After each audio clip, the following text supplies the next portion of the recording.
గరిడిపల్లిలోని రామచంద్రరావు కాజా మొయినుద్దీన్ గట్టుకుప్పల సత్యనారాయణ రెడ్డి ఇళ్లలో చోరీ జరిగింది. చోరీ జరిగిన ఇళ్లన్నీ తాళాలు వేసి ఉండడం గమనార్హం. తాళాలు వేసి ఉన్న ఇళ్లలో మాత్రమే ప్రొఫెషనల్ దొంగలు చోరీకి పాల్పడ్డారు. చోరీకి పాల్పడ్డ దొంగలు ఇండ్లకు వేసి ఉన్న తాళాలు పగలగొట్టి లోనికి ప్రవేశించి పక్క ఇండ్ల వారి డోర్లకు కూడా బయట గడియ పెట్టి దొంగతనానికి పాల్పడ్డారు. ఈ ముగ్గురు ఇళ్లలో ఇనుప బీర్వాల్ని నకిలీ తాళం చెవులు పెట్టి తీసి వాటిలోని వస్తువులన్నింటినీ చిందరవందర చేసి నగదు బంగారాన్ని దోచుకెళ్లారు. రామచంద్రరావు ఇంట్లో సుమారు 2 లక్షలకు పైగా నగదు, ఒక వెండి మొలతాడు, కాజా మొహినుద్దీన్ ఇంటిలో సుమారు 5 తులాల బంగారం, గట్టికొప్పల సత్యనారాయణ రెడ్డి ఇంటిలో సుమారు 4,000 రూపాయల నగదును దొంగలు దొంగిలించినట్లు వారి కుటుంబ సభ్యులు తెలిపారు. గత కొన్ని రోజులుగా ఈ దొంగలు మండల కేంద్రమైన గరిడేపల్లిలో రెక్కి నిర్వహించినట్టుగా ఆనవాళ్లు కనబడుతున్నాయి. దొంగలు ఇళ్లకు తాళాలు వేసి ఉన్న వాటిని గమనించి ఆ ఇళ్లలో మాత్రమే దొంగతనానికి పాల్పడుతున్నారు.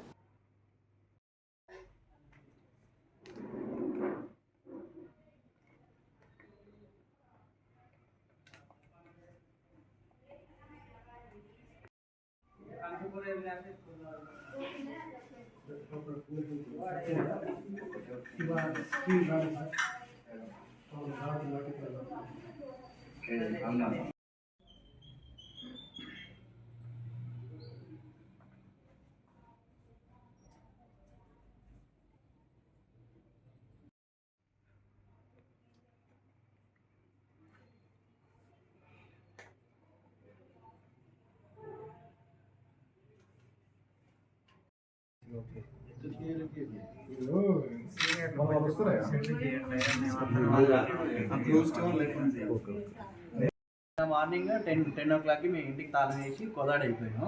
దాని తర్వాతకి ఇలా మార్నింగ్ మాకు ఫోన్ వచ్చింది. పక్కన రెంటర్స్ కాల్ చేసి ఇట్లా మీ డోర్ ఓపెన్ అయి ఉందని అంటే ఒకసారి మేము ఏం చెప్పినామంటే లోనకి వెళ్ళి చూడమని చెప్తే బెడ్ మీద అన్ని బట్టలు అన్నీ ఉంటే సరే అన్నట్టు పోలీస్ వాళ్ళకి ఇన్ఫర్మేషన్ ఇచ్చి మేము కోదాడు నుంచి మార్నింగ్ వచ్చేసిన తర్వాతకి సార్ వాళ్ళు మాకు లోనకి వెళ్ళి ఏం టచ్ చేయమాకండి అని చెప్పింది. అయితే ఎంత గోల్డ్ ఏంటంటే 6 tulas ఉందని చెప్పినాం మేము. దాని తర్వాతకి ఇప్పుడు ఇన్వెస్టిగేషన్ టీమ్ వచ్చిన తర్వాత అప్పుడు వాళ్ళు చూస్తే మాకు 3 తులాలు బంగారం దొరికింది, పూసలహారు. మిగతాది 3 తులాలు బ్రాస్లెట్ అను చోదిద్దులు అయిపోయినాయి. అది సరే. నా పేరు మొహమ్మద్ ఖాజా రెడ్డి. నేను నిన్న మార్నింగ్ మొహరం పండగ కాబట్టి కోదాడికి వెళ్ళిపోయాను. నైట్ అక్కడే ఉన్నాము. మార్నింగ్ 5 o'clock మా ఇంట్లో దొంగలు పట్టుకొని చెప్తే పక్క ఇంట్లో వాళ్ళు ఫోన్ చేసి చెప్పారు. ఆ సమాచారం తెలుసుకొని మేము ఇంటికి వచ్చాము. వచ్చిన తర్వాత చూస్తే బీరువాలో ఒక 3 తులాల బంగారం పోయింది. 6 తులాలు పోయింది అనుకున్నాం. 3 తులాలు దొరికింది, 3 తులాలు పోయింది. ఇక పోలీసు వాళ్ళు వచ్చి ఎంక్వైరీ చేసుకుని ఎస్ఐ గారు వచ్చారు, రిపోర్ట్ రాసుకొని పోయారు. సూర్యాపేట నుంచి ఫ్రెషర్స్ కార్డు కూడా వచ్చి అంతా స్కాన్ చేసి అంతా చూసి వెళ్ళిపోయారు. మాకు తెలియదు సార్. కింద ఓనర్స్ ఉన్నారు, పైన రెంట్ వాళ్ళు ఉన్నారు. గేట్ కూడా తాళం కూడా వేసారు. ఆ గేట్ దూకి వచ్చారు వాళ్ళు.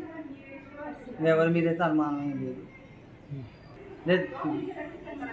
పోయింది అంటే మేము చూసుకోలేదు లోపల. తర్వాత ఒక 3 తులాలు అంతా 6 తులాలు పోయింది అనుకున్నాం. తర్వాత పోలీసు వాళ్ళు ఎంక్వైరీ చేసినప్పుడు 3 తులాలు దొరికింది, 3 తులాలు పోయింది.